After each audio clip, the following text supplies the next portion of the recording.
Amy Goodman of DemocracyNow went on CNN and she busted them up over their Trump coverage and their lack of Bernie Sanders coverage.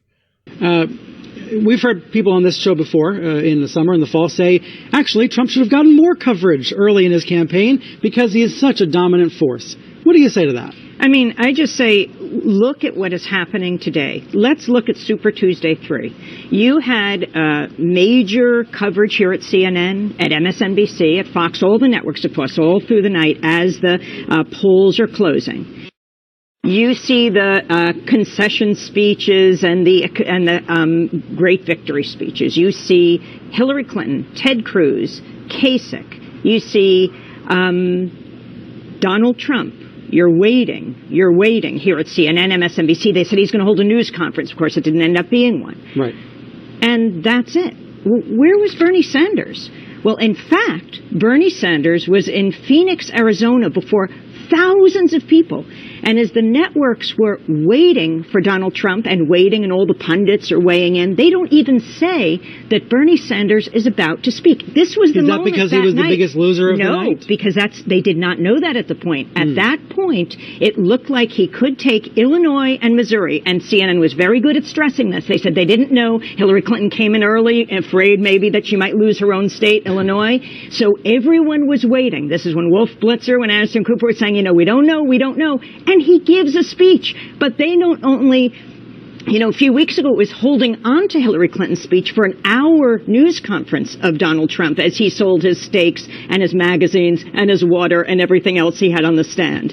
This time, they didn't even record and show afterwards Bernie Sanders. He was completely absent. But it's not only the networks. The Washington Post, March 6th to 7th, they have 16 articles in a 24-hour period against Bernie Sanders. And the recent New York Times story, the New York Times, a positive story recently about Bernie Sanders, record. Candidates should get tough coverage. The coverage. No. There was a positive story. They did a positive story. And in a very stealth way, it was edited ultimately to be a negative story. The public editor wrote a column about it and everything. I think it's very important to understand the media manufactures consent. And in this case, they're this is as Noam Chomsky says, manufactures consent. We right now, this is the anniversary of the Iraq War. Right, the 13th anniversary. Right, it's the 13th anniversary. What is the consent that's being manufactured? I think this exposure for Trump is very frightening. Yes, there is now some critical coverage, but for the year 2015, as the snowball rolled and it got larger and larger, he got 23 times the coverage of Bernie Sanders. Here's the thing about the Trump coverage.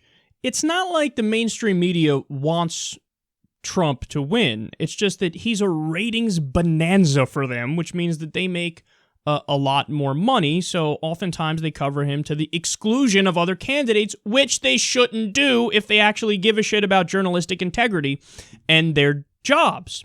But Trump's coverage is either neutral, oftentimes, or if it's not neutral, what they do is they get mad and they do outrage over all the wrong things. So they'll cover his naughty language and the fact that he almost said pussy and that he said motherfucker and that he mocked Mitt Romney and that he's slamming the other Republicans. They'll cover that and be, oh, he used bad language. He has breached official decorum. We are now mad at you. And people at home watch that and they go, oh, come on, we're adults, man. This isn't Cartoon Network. If the guy wants to use, a big boy word, let him. It's not a big deal. So when they're angry, they're angry about shit like that, which people look at and they go, stop it, you're so silly. And then when it's not stuff like that, the coverage is neutral. And it'll be like, well, Donald Trump called for killing civilians in the Middle East, but hey, this is a position that perhaps is not the most outrageous position. We're not going to tell you it's against international law, even though it is against international law. We're not going to tell you this is terrorism, even though it's quite literally terrorism.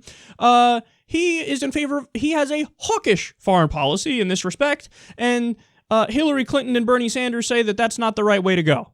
There's both sides, now let's move along to the next thing. So either it's neutral coverage in areas where it should not be neutral, where they make everything debatable, open question, hey, are you in favor of torture? Because this is just a matter of opinion at this point. It's not like one is illegal and under U.S. law, international law, the Constitution, and the Magna fucking Carta, and the other position is not. No, we're going to make it a debatable thing. So it's a matter of opinion. Do you prefer torture or no? It's like, hey, Big Mac or Quarter Pounder with cheese? Which is your position? Which one do you like more? No, but that's not how you should cover that. But they do cover it like that. So it's either fake neutrality is what they do, or faux outrage over PC bullshit. So their whole internal clock and meter on how to judge things is broken in the mainstream media.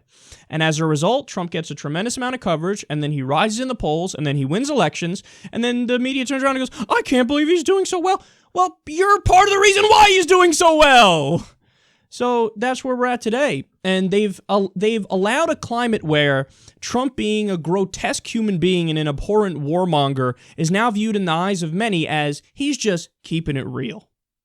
Just like with the Republican Party, how we said the neocons and a bunch of Senate Republicans, their position is in favor of torture. Their position is in favor of killing civilians overseas.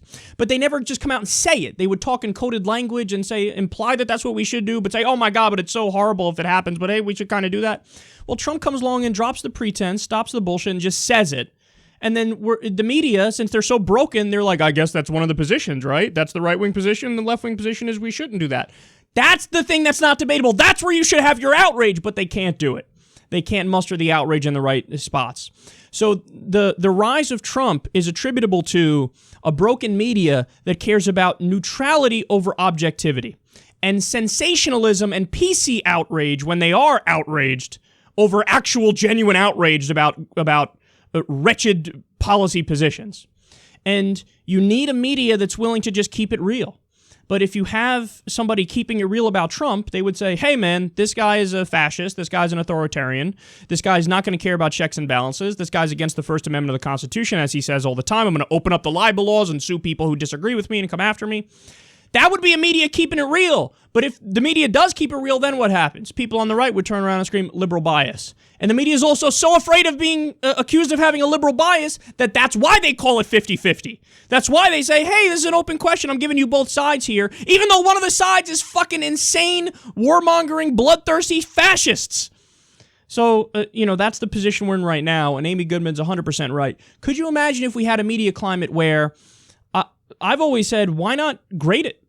Where if you had like a counter over everybody's head, like when you watch a hockey game and it has the score at the top of the screen, why not have a score over the top of the heads of the political commentators and politicians where when they make a comment, if it's true, you get a point in the true box. If it's false, you get a point in the false box.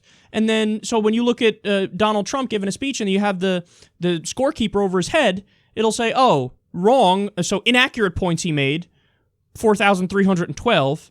Accurate points he made, 302. It's like, oh, so this guy lies an overwhelming majority of the time. Got it. Now I know where this guy stands.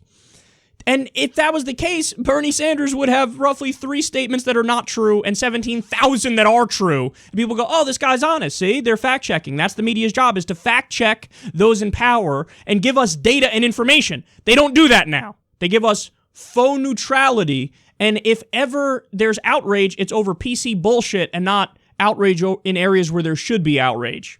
So that's why the media sucks. This is one of the many reasons why Trump is on the rise. And also, this is why new media is coming up and starting to kick the ass of old media, because we actually do it better.